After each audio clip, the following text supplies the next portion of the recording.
Merci au docteur Adélaïde Brosso-Bovir, je garde mes notes, c'est compliqué à dire, qui est neuropédiatre, qui est coordinatrice du Centre de référence déficience intellectuelle et polyhandicap de Brest. Je vous avais dit qu'on allait voyager et qui va nous parler d'un sujet là aussi passionnant qui est l'éducation thérapeutique appliquée au polyhandicap dans une forme d'aller vers avec un travail qui est mutualisé par différents centres, mais je ne veux pas déflorer le sujet. Et Marie-Ulie, qui est quelque part dans l'assistance, peut correspondre sur la région parisienne.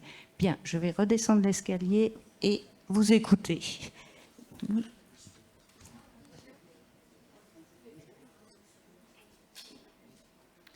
Bonjour à toutes et à tous. Merci beaucoup aux organisateurs de me permettre de présenter donc, ce programme d'éducation thérapeutique, Vivre avec le polyhandicap. Alors j'étais tellement contente de vous présenter notre nouveau logo validé la semaine dernière officiellement que je n'ai pas mis mon nom sur la diaporama, tellement j'ai oublié. Donc moi je suis le docteur Brosso-Bovir, donc Adélaïde, je suis neurologue pédiatre au CHU de Brest et parmi mes différentes missions, je travaille au sein d'un SMR pédiatrique et au sein du CHU, au centre de référence déficience intellectuelle et polyhandicap. Donc, rapidement, il y a un peu de suspense. Alors moi, je vois apparaître, si c'est bon.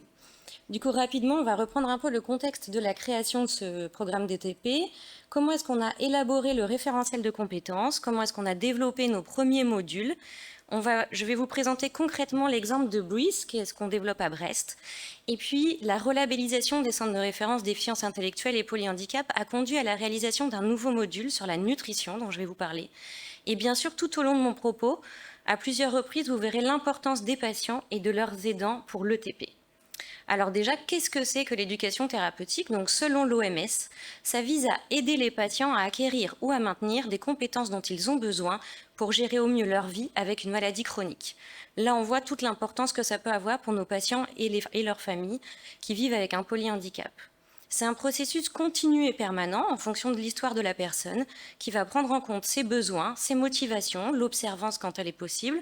Le diagnostic éducatif au départ du programme va permettre de se rencontrer, de se comprendre et de définir ensemble des objectifs éducatifs qui vont à chaque fois être personnalisés et priorisés selon l'enfant et selon ses parents ou ses aidants. Donc on définit ensemble ce qu'on appelle un contrat éducatif et moi je vais beaucoup vous parler de bilan éducatif partagé.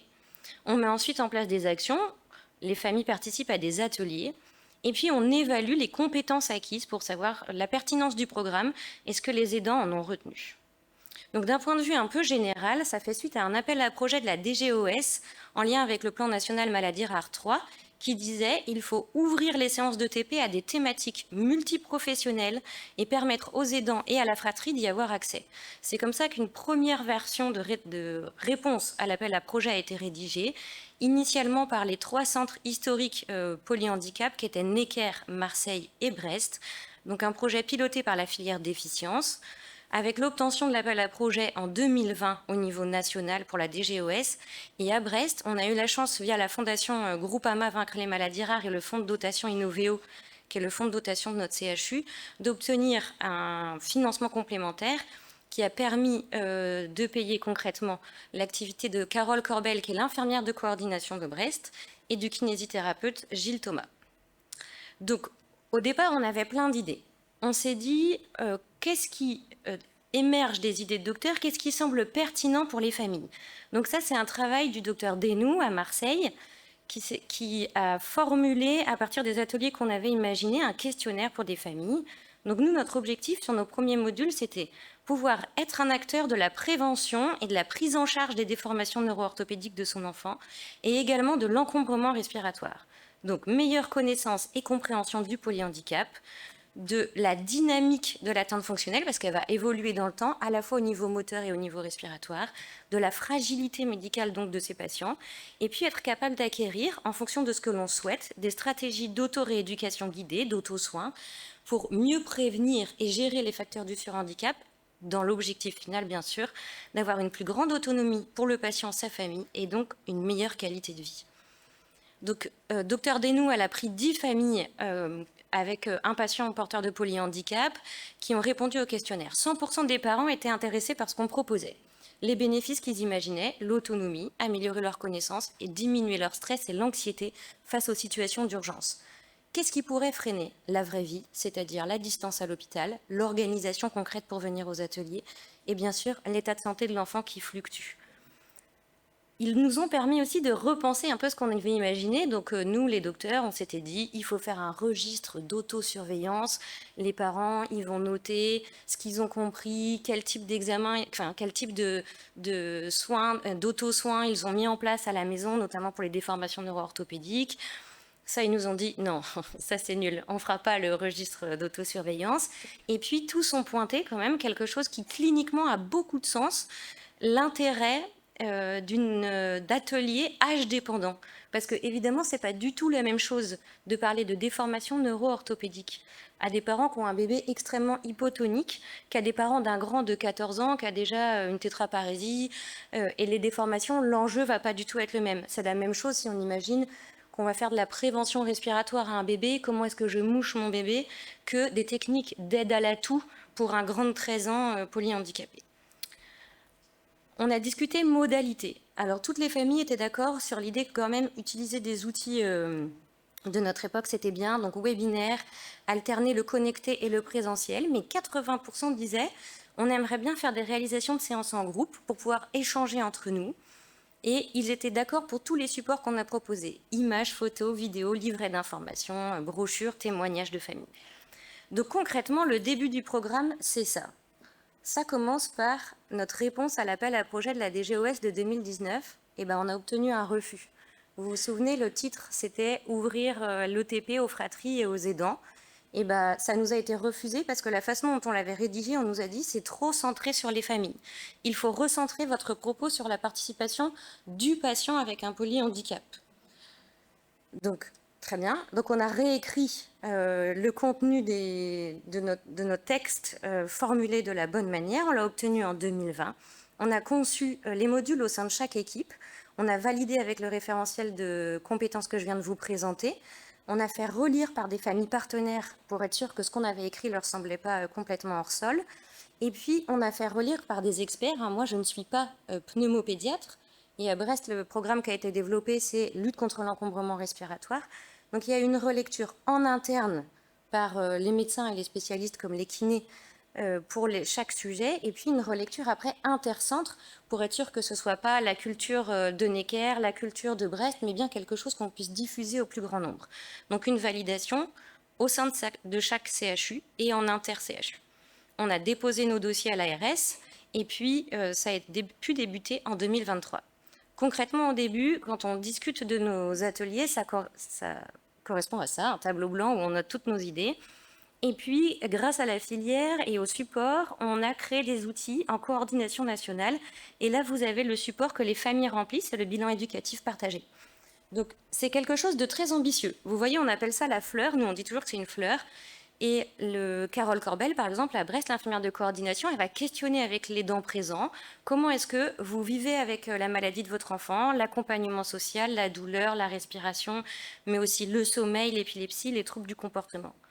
On n'a pas, pour l'instant, de quoi répondre à tous ces items, mais on évalue avec les familles au début du programme quels sont leurs besoins et comment ils se sentent par rapport à ces différents items. De est-ce que je sais gérer, non 0, à oui 2. Concrètement, on répond donc, nous, initialement, aux deux premiers. Au niveau neuro-orthopédique, donc Docteur Desnoux, elle va développer des programmes pour lutter contre les déformations neuro-orthopédiques, un atelier pour comprendre la déformation et un atelier ensuite en fonction de l'âge pour comment est-ce que je stimule l'ouverture des mains, bon ça va être pour les bébés, la gesticulation spontanée, pour les plus grands, comment est-ce que je peux détendre pour aider à l'habillage, donc des choses qui vont être adaptées en fonction de l'âge. Docteur Rully, elle a développé à Necker 2 ateliers. Donc là, je vous ai mis la représentation d'un seul qui est comprendre la démarche de l'appareillage. Donc au moment où on met en place le premier appareillage, comprendre pourquoi on le met en place, est-ce qu'on a réussi à le refaire à domicile, comment est-ce que je vis avec ce nouvel appareillage que je pose et que j'utilise sur mon enfant. Et puis un autre atelier qui est dédié au portage. là aussi adapté bien sûr à l'enfant, parce que les techniques de portage d'un tout petit hypotonique versus la manipulation d'un très grand, c'est différent, et donc en fonction, c'est adapté. Et puis Brest, donc le programme dédié à la prévention contre l'encombrement respiratoire. Les labellisations des centres de référence ont eu lieu à nouveau en 2022-2023, et dans ce contexte, on a répondu à un nouvel appel à projet national, dédié cette fois-ci à la nutrition. On n'a pas répondu à 3 centres, on a répondu à 4 centres. Maintenant, il y a toujours Necker, Marseille, Brest et Lyon. Exactement comme ce que je viens de vous présenter. On a imaginé différents modules, on se les a dispatchés en fonction des centres, donc c'est toujours un petit peu en fonction des compétences présentes dans chaque centre et de ce qu'on aime faire, bien sûr. Il y a eu un gros travail parce que vous allez voir les items de la nutrition, mais finalement ça tourne autour, par exemple, de la mise en place de la sonde nasogastrique, de la gastrostomie, du péristine si c'est nécessaire, et ça finalement ici on est plein à avoir des compétences déjà, on est plein à avoir déjà développé des outils. Notre objectif, c'est pas de réinventer la roue, c'est bien de récupérer les outils qui ont été créés à divers endroits et de les mettre en forme pour que ça corresponde à un programme d'ETP. Ensuite, la semaine dernière, on a validé le nouveau logo que vous verrez sur plein de diapos parce que je suis fière de notre nouveau logo. Et puis, on doit déposer ce module de nutrition dans nos différentes ARS en septembre 2025. Voilà un petit peu représenté sur un organigramme l'organisation pour que vous ayez au clair les idées sur 4 CHU. Chaque CHU fait on ne fait pas tous tout pour l'instant, même si c'est l'objectif. Donc chaque CHU a ses modules. Mais par exemple, Necker est en train de récupérer la respiration. Nous, on va probablement essayer de mettre en place les premiers appareillages. On va tous développer la nutrition. Donc aujourd'hui, vivre avec le polyhandicap, ça ressemble à ça. Avec vous voyez, j'ai ajouté en bas le module nutrition qui est en cours de finition, là, avec la dernière réunion en présentiel qui a eu lieu en juin. Et puis, je vous ai quand même mis au niveau de la douleur nos collègues de Modidol, donc Dr Lemoine et François Insogna, qui sont brestois, qui ont créé une équipe mobile dédiée à l'évaluation et à la prise en charge de la douleur chez les patients qui ont un trouble du neurodéveloppement sévère. Donc, c'est plus élargi que juste le polyhandicap, parce qu'ils s'occupent beaucoup de patients qui ont une déficience intellectuelle et un autisme. On a également développé un programme d'ETP pour les familles et les aidants, pour la mise en place notamment d'échelles de douleur adaptées, et qui répond complètement à ce qu'on avait imaginé pour douleur, donc qui est représenté là. Si on repart de Brest et que je vous fais un exemple concret de qu'est-ce qu'on propose aux familles. Donc Breathe, c'est prévenir, sensibiliser et respirer. Et du coup, là, c'est un retour sur 18 mois du programme d'éducation thérapeutique fait à Brest. Donc, je ne vous représente pas le polyhandicap, bien sûr. Il faut se rappeler au niveau des chiffres, selon les études, 50 à 80% des décès de ces patients sont liés aux troubles respiratoires. Les objectifs du programme, c'est favoriser la compréhension et la gestion de la respiration par les aidants des enfants, assurer une meilleure qualité de vie pour les enfants et leurs aidants, et donc pour cela, lutter contre l'encombrement respiratoire des enfants. Donc, voici notre équipe. Carole Corbel, l'infirmière de coordination, sans qui rien ne serait possible, parce que ça demande un temps certain. Monsieur Gilles Thomas, quel kinésithérapeute spécialisé, et moi-même. Donc, les familles volontaires sont orientées soit par les structures médico-sociales, soit par le sanitaire ou par les médecins référents. Globalement, on a 2 grandes portes d'entrée. On a les médecins référents qui connaissent notre programme, que ce soit les médecins d'IME par exemple, qui vont adresser des patients. Et on a les patients qui rentrent en décompensation à l'hôpital, au CHU, où les pneumopédiatres vont dire « Ok, lui, il faut une VNI nocturne, je mets en place un cough assist », et les familles vont arriver dans le programme sur la mise en place d'appareillage. Tous nos enfants ont un TND sévère, entre 0 et 18 ans. Et donc le contenu du programme va être réalisé soit au sein du CHU, soit au sein du SMR à Brest, du service de rééducation. Il commence toujours par un bilan éducatif partagé et se termine par un entretien de fin de programme, comme vous l'avez vu sur la fiche des ETP. Les familles, elles ont 2 ateliers avec l'infirmière. Je vais commencer par les ateliers en orange. Ce sont des ateliers en groupe que Carole fait en sorte d'être homogènes en âge, parce que c'est vraiment un lieu d'échange entre les familles. Le premier atelier, c'est prévention. Alors là, avec le Covid, on a tous gagné un niveau en prévention respi, mais donc on va reprendre le vaccin, le mouchage, l'hygiène des mains. Il y a des vidéos qui ont été créées sur qu'est-ce que c'est que respirer, pour expliquer un peu aux familles. l'aération des chambres, l'humidité, on peut parler de vraiment plein de choses. Et puis un atelier auquel moi je tiens beaucoup, qui est l'urgence respiratoire. À quel moment je vais aux urgences et qu'est-ce que j'amène aux urgences? Donc les familles font, lors de l'atelier avec Carole, une checklist d'urgence parce que dans la panique, c'est toujours à 3 heures du matin, la dégradation respiratoire. Et en fait, typiquement, il faut le cough assist si l'enfant en a un, parce que nous, on n'en a pas dans les urgences. Il faut l'affiche SAMU-PALIA s'il y en a une, parce que des fois, elle est à disposition, mais pas toujours. L'affiche sésame relationnel. Donc, les familles vont préparer une sorte de petit kit. Quand ça va pas, on prend et on s'en va. Et à quel moment ça va pas, à quel moment j'y vais. Donc, tout ça, c'est en groupe. Et puis, il y a des ateliers individuels avec le kiné, où là, bien souvent, il va y avoir l'enfant et la famille. Il va y avoir un atelier dédié à la posture, où on va discuter tonus, déglutition, fausse route, positionnement adapté à l'enfant. Un atelier sur l'aide à la toux et l'encombrement, avec qu'est-ce que c'est qu'une toux efficace, et où le kiné va pouvoir travailler avec les parents, s'ils le souhaitent, en fonction de ce qu'ils sont capables de faire et de ce qu'ils ont envie de faire, une technique d'aide à la toux manuelle que eux peuvent mettre en place au domicile. Et puis, s'il y a une prescription de matériel, on va travailler sur comment est-ce que j'utilise ma VNI, mon cough assist, les signes de vigilance.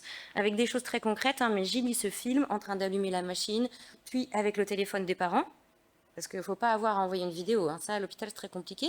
Mais par contre, comme tout le monde peut filmer avec son téléphone, c'est très facile de prendre une vidéo avec un téléphone parental, de comment est-ce que j'allume la machine, comment est-ce que je positionne le masque, comment est-ce que je vérifie que tout est bien attaché, pour que les premières fois où les parents ont à refaire ça à la maison, ils puissent vérifier étape par étape. Globalement, quand on commence, on fait l'échelle polycol, qui est une échelle de qualité de vie des personnes avec un polyhandicap, et puis on score l'échelle de sévérité du polyhandicap des enfants. Je vais vous montrer après les résultats. Les familles font le bilan éducatif partagé global, donc la première fleur là, que je vous ai montrée, où on évalue comment est-ce que je vis avec la maladie de mon enfant, son épilepsie, son sommeil. Et comme ils débutent ensuite le module respiration, on va leur refaire passer une fleur, mais dédiée à la respiration.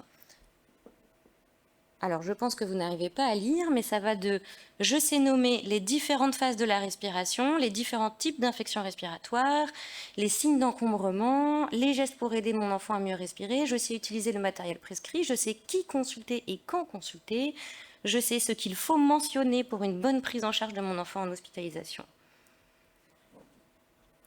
Globalement, sur les 18 premiers mois, on a eu 66% de filles, un score GMFCS moyen à 4,4, donc polyhandicap c'est plutôt 4,5, un score polycol moyen 74 sur 100, donc ce qui est plutôt bien, une échelle de sévérité du polyhandicap moyenne, et en fait c'est lié à notre cohorte initiale, parce qu'évidemment les premiers recrutements c'était beaucoup ma cohorte, et du coup les patients sont assez jeunes.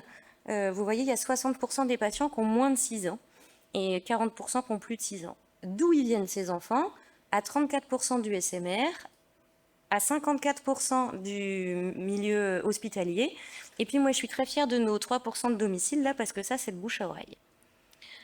Au niveau des séances, donc au 1er janvier 2024, on avait 35 enfants inclus dans le programme. Il y avait 29 aidants formés qui avaient fait le programme complet, donc ça correspond à 127 ateliers. Globalement, le programme il est fait entre 3 et 5 mois et 91% du programme est fait en HDJ. On pourra en rediscuter parce que souvent il y a des questions sur comment est-ce qu'on finance et comment est-ce qu'on réalise ce type d'atelier. Il y a eu, donc vous voyez, 91% des gens ont fait le programme une fois et il y en a qui ont recommencé. Parce qu'en fait, on a des grands-parents, on a l'assistante maternelle et on accepte, il n'y a pas de problème pour des enfants pour qui ça peut faciliter la vie au quotidien. Tout le monde était content des ateliers, 17,5 sur 18. Et puis au score du BEP global, donc quand il commence, on voit 11 sur 18 en termes de compétences évaluées globalement. Et 19 familles sur 30 répondent avoir des difficultés pour la nutrition, les troubles digestifs, mais également pour la douleur. Je crois qu'il y a 20 sur 30 pour la douleur.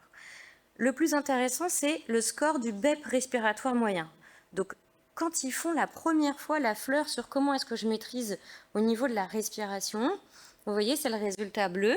Et après avoir fini tout le programme, on leur fait refaire la fleur, et c'est la colonne orange. Et on voit qu'il y a 35% de gains de connaissances et de compétences. Moi, je ne fais pas passer un devoir sur table de prof. L'idée, parce que l'objectif de l'ETP, c'est bien que les gens, ils se saisissent des compétences, que ce soit un échange entre nous de trucs et astuces et de connaissances formelles, et qui se sentent plus rassurés pour les gérer au quotidien. Et c'est ce que dit ce 35% de gains de compétences des aidants. Globalement, on a eu la chance que Madame Garborio-Fourniès fasse un master d'ETP qui était en lien avec des entretiens avec les familles qui avaient participé. Donc, j'ai le droit de citer des mots qui sont issus de ce mémoire. Les parents ont pu dire c'est de réelles astuces pour le quotidien. Ça a permis des échanges, c'est un vrai temps de convivialité, de confiance partagée, de réassurance aussi de ce que je sais déjà faire. Finalement, les parents, ils savent plein de choses. Ils ont juste besoin de s'entendre dire qu'effectivement, c'est comme ça qu'il faut faire. Et puis qu'un autre dise, mais attends, mais moi, je fais dans l'autre sens. Ah oui, ça marche aussi, voilà. De partenariat avec les soignants. Alors là, il faut être très clair qu'en termes de posture, ça n'a plus rien à voir avec une consultation, hein. C'est comme ça que commence le TP, c'est une co-construction. Et c'est vraiment un moment privilégié. Les difficultés rencontrées, c'est Carole Corbel qui a dit, il faut noter ça. Les difficultés rencontrées quand même, il y a le recrutement des patients avec des patients en aigu. On va toujours, c'est facile, les gens ils sont très inquiets, l'enfant il est à l'hôpital, il se dégrade au niveau respiratoire, ces parents-là ils vont venir. Et puis il y a les patients happés dans leur vie, dont les parents sont happés dans la vie de tous les jours. Quand on leur propose le programme, ils disent oui c'est super, mais quand on leur dit c'est mardi après-midi, ils nous disent mais moi je travaille. Et en fait, pour réussir à avoir 4, 5 familles présentes à un atelier, ça demande vraiment beaucoup de temps de coordination. Et puis la spécificité de ce programme, c'est qu'il est lié à la respiration et donc derrière, et à des compétences de kinésithérapie un peu précises. Donc derrière, il y a beaucoup d'échanges avec les équipes qui s'occupent des patients. Parce que nous, ce qu'on fait, ça ne marche pas sur les plates-bandes du suivi au quotidien d'un kiné-respi, par exemple à l'IME ou en libéral. C'est vraiment quelque chose de complémentaire. Mais ça, il faut bien l'expliquer.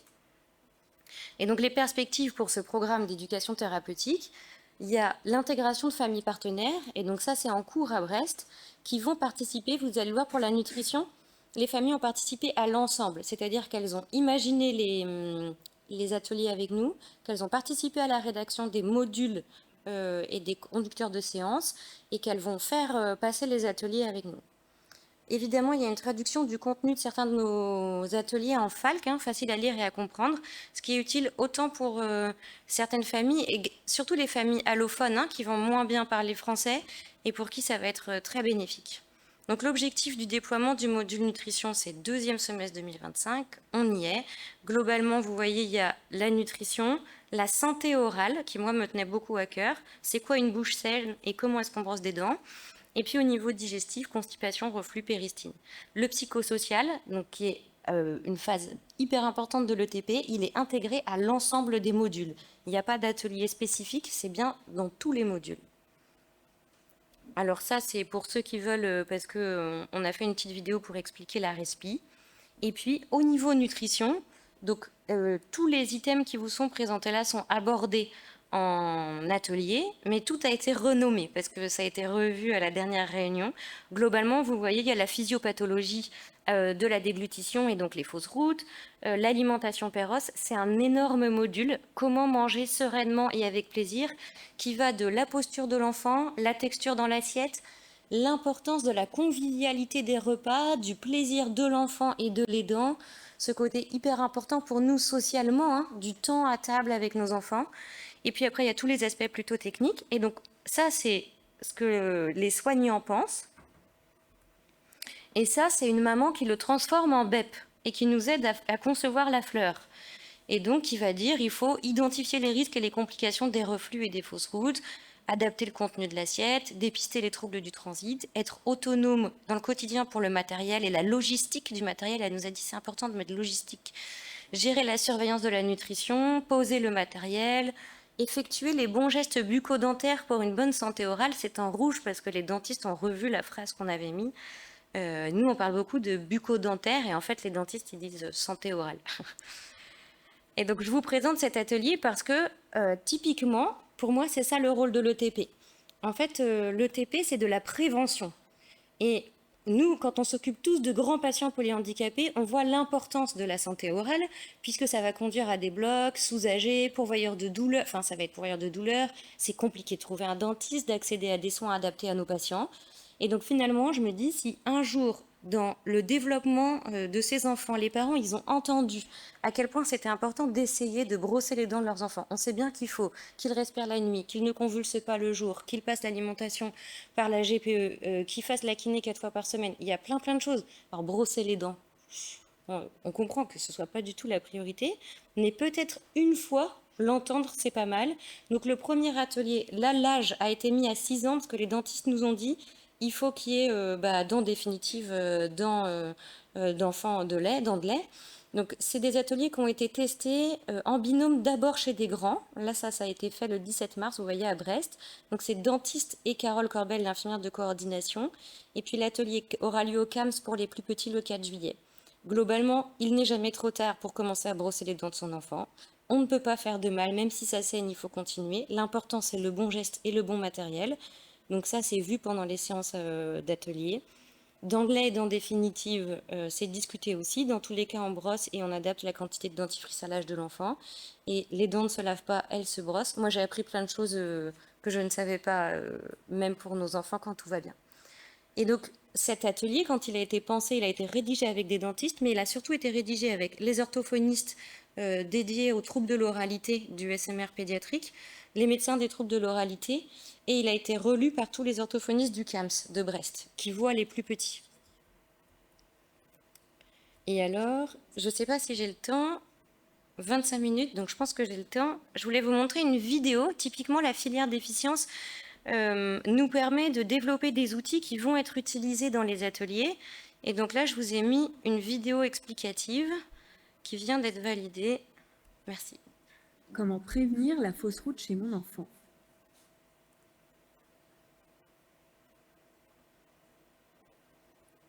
Lorsque l'on mange, les aliments vont de la bouche à l'estomac, puis sont digérés via les intestins avant d'être éliminés.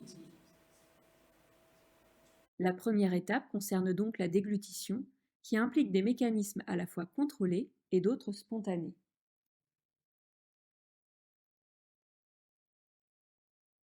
Mon enfant tousse, devient rouge quand il mange? Mon enfant a régulièrement des infections pulmonaires? Et si c'était une fausse route? Une fausse route est le passage anormal des aliments dans les voies aériennes lors de la déglutition. Il est important de comprendre les mécanismes des fausses routes car elles peuvent entraîner des infections pulmonaires répétitives. Comment se passe la déglutition? La déglutition est un mécanisme réflexe qui permet le transport des aliments avec la salive de la bouche vers l'estomac.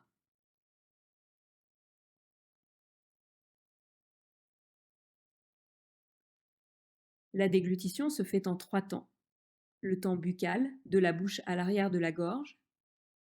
Quand quelqu'un avale les aliments qu'il a mâchés mélangés avec la salive, la langue les propulse en arrière.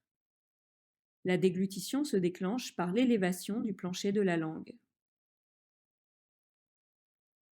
Le temps pharyngé, les aliments passent de la bouche à l'œsophage avec une fermeture des voies aériennes qui nous servent à respirer.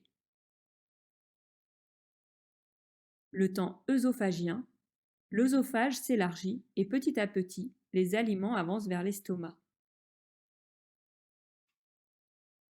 Quels sont les mécanismes des fausses routes? Il y a 2 types de fausses routes. Les fausses routes primaires. Les aliments mêlés à la salive sont mal orientés lors de la déglutition et pénètrent dans les voies respiratoires au lieu de poursuivre leur route vers l'estomac. Les fausses routes secondaires. Chez des enfants hypotoniques, la salive peut stagner au fond de la gorge. Lorsque l'enfant reprend sa respiration, ce qui est resté en fond de gorge bascule mécaniquement dans les voies respiratoires au lieu d'être dégluti. Ce sont souvent des enfants qui ont la respiration qui fait un bruit particulier. On dit qu'ils graillonnent. Attention à ne pas confondre fausse route et nausée. En cas de nausée, l'enfant ouvre la bouche avec un haut-le-cœur sans autres symptômes. Comment prévenir les fausses routes? L'installation est primordiale de haut en bas. La tête doit être stable, dans l'axe, cale-tête si besoin. la tête légèrement fléchie vers le bas, en basculant légèrement l'assise vers l'arrière pour éviter que la tête ne tombe. On amène ensuite la cuillère vers le bas. Le tronc maintenu et les fesses au fond du siège avec souvent un plot central ou une coque moulée. Les pieds doivent être en appui pour garantir une bonne stabilité. Chez le bébé, les recommandations d'installation sont les mêmes que chez l'enfant. Le bébé doit être dans les bras avec contact visuel, la tête calée et maintenue. Il faut aussi tenir compte de la disponibilité de l'enfant. Il doit être prêt à manger, calme et disponible. La texture de l'alimentation doit être adaptée aux compétences et au goût de l'enfant. Et alors, que faire si mon enfant tousse? Ne rien faire, son corps essaye d'éjecter en dehors des voies aériennes l'aliment responsable de la fausse route. Si mon enfant est bloqué, il n'émet plus de son, n'arrive pas à tousser, peut changer de couleur. Restez calme, tapez dans le dos entre les omoplates, si besoin faire le 15 pour être guidé sur les manœuvres plus techniques au téléphone. Cette première étape associe donc un temps volontaire au niveau de la bouche, puis un temps spontané du pharynx à l'estomac.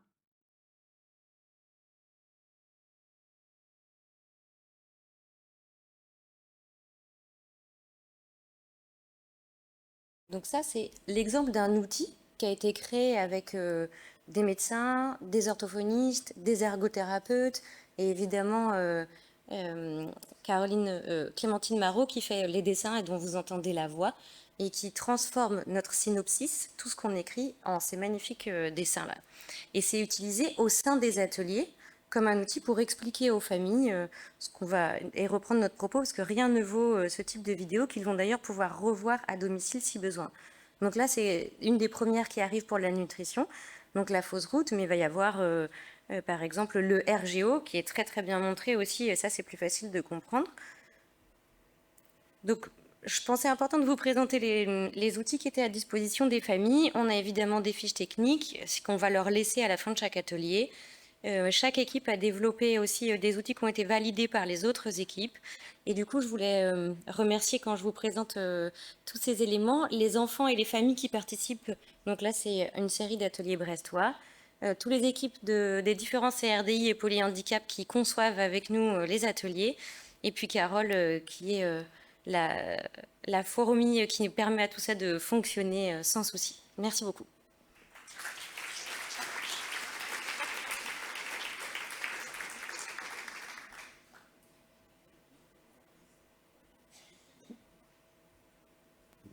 Merci pour cette présentation très didactique aussi, comme les précédentes, mais qui, je pense, peut répondre à beaucoup des attentes.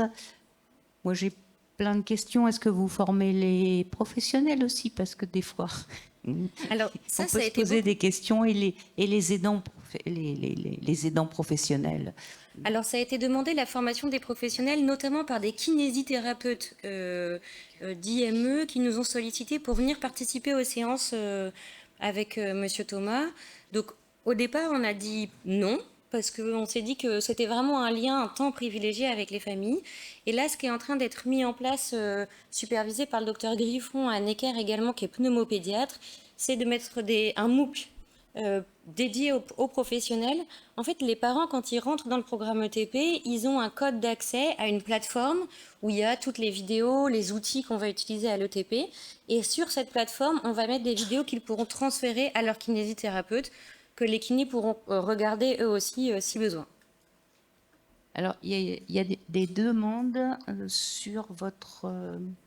pour accéder, vous avez montré tout à l'heure un... Ça. Comment ça s'appelle? Venez à mon secours. Ça. Voilà, merci. Très bien. C'est passé trop vite. Moi, j'aurais juste un reproche, c'est le côté éducatif, parce que je pense que pour les gens de la salle, éducatif, c'est autre chose. Bilan éducatif. C'est le nom. C'est le nom. Je sais, mais je pense qu'il faut vraiment préciser que ça émane du sanitaire au départ, l'éducation thérapeutique, et donc il y a des confusions. Y a-t-il des questions? Au fond.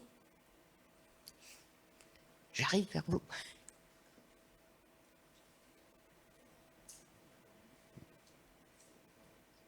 Bonjour, je suis Laure Villiers, infirmière coordinatrice du centre de compétences sur Angers.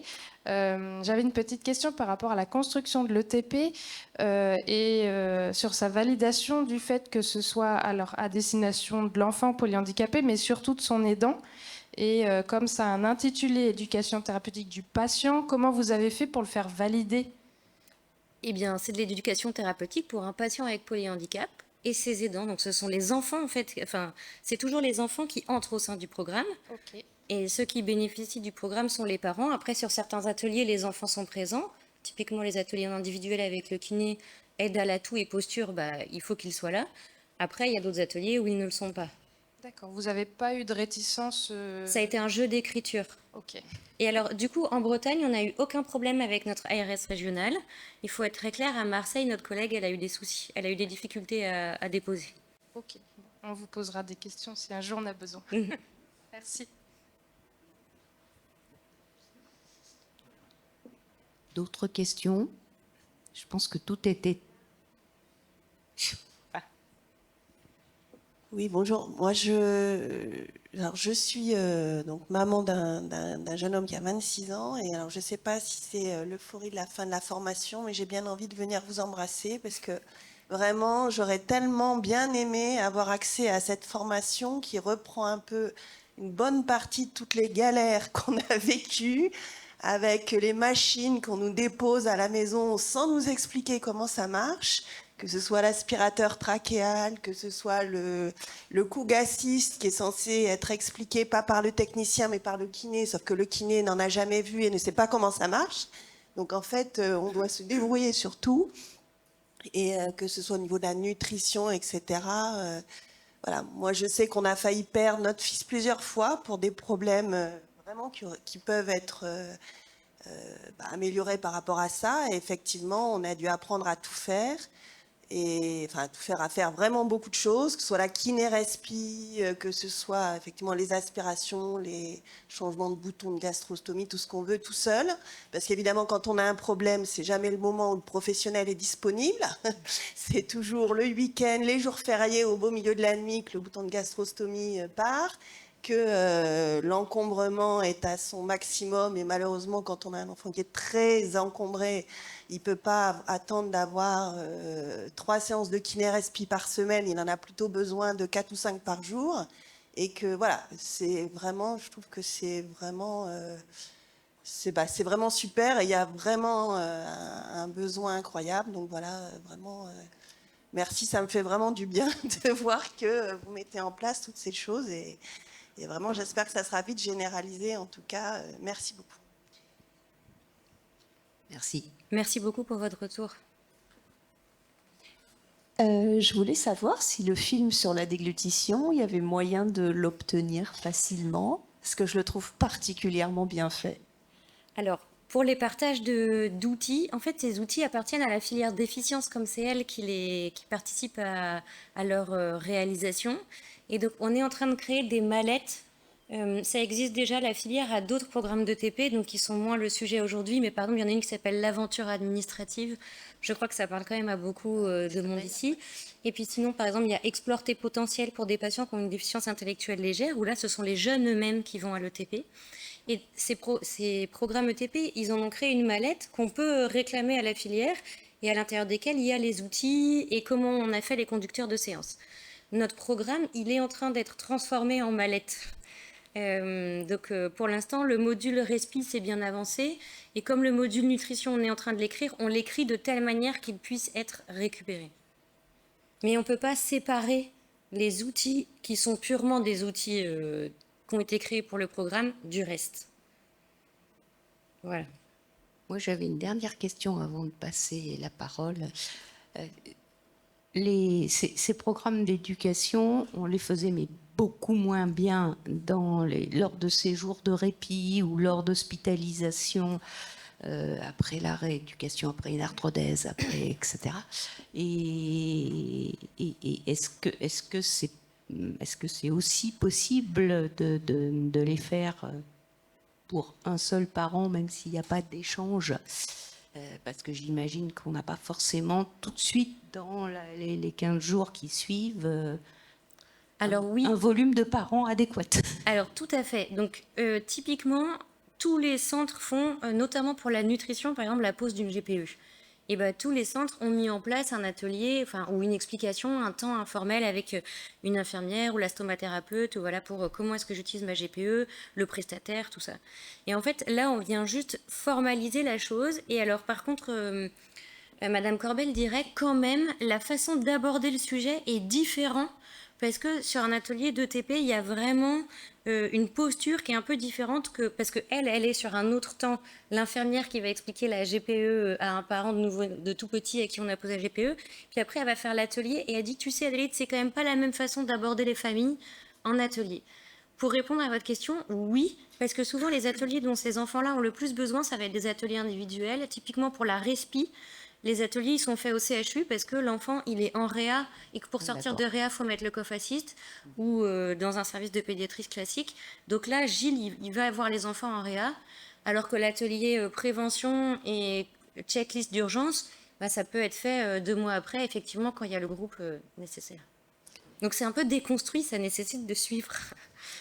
Merci beaucoup. Je pense que ça va aider beaucoup, beaucoup de personnes, et de parents, et d'enfants, et peut-être des adultes un jour.